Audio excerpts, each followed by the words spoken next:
Yo, hi, I'm Tom, and welcome to my review of Pokemon Journeys, episode 29. A Jealous Fit, Yampers Feelings. It has a P of 0 out of 10.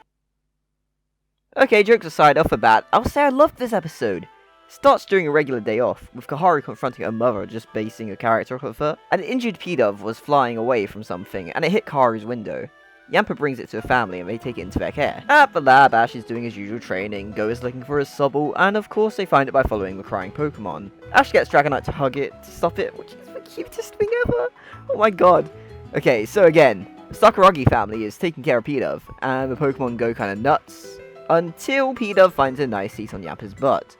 All the family find P-Dove cute, and though Koharu kinda has to think about it, to Yamper's pleasure, I guess. She eventually says, oh yeah, it's cute. And that makes Yamper jealous.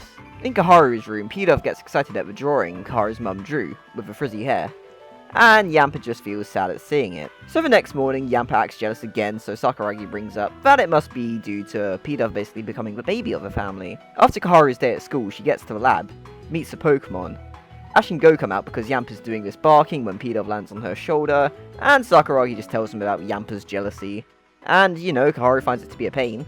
Which, yeah, I guess it is.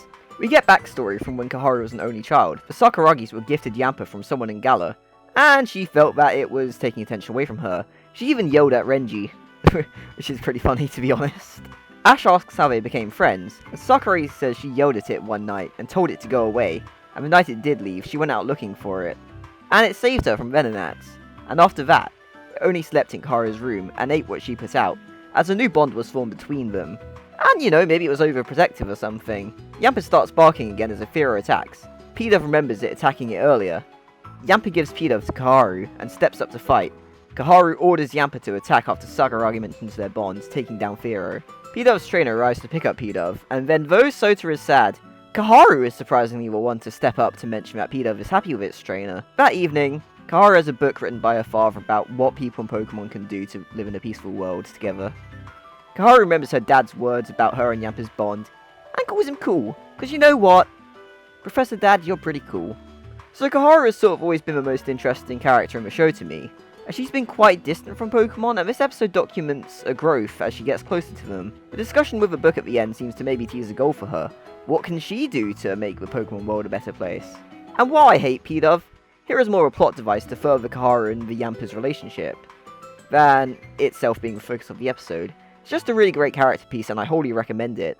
I'm very glad we got more backstory in Koharu and Yamper too, and while it doesn't necessarily cover why she's distant from Pokemon, getting a look into what formed their bond was wonderful, as we've obviously seen the origins of most people who bond with their partner Pokemon, like Ash and Pikachu, Go and Reboot. It's also very quick to see Koharu being quicker to jump into battle than she was against Gengar. So this was the start of a more confident Koharu, and I'm excited to see her eventually join the boys on their journeys.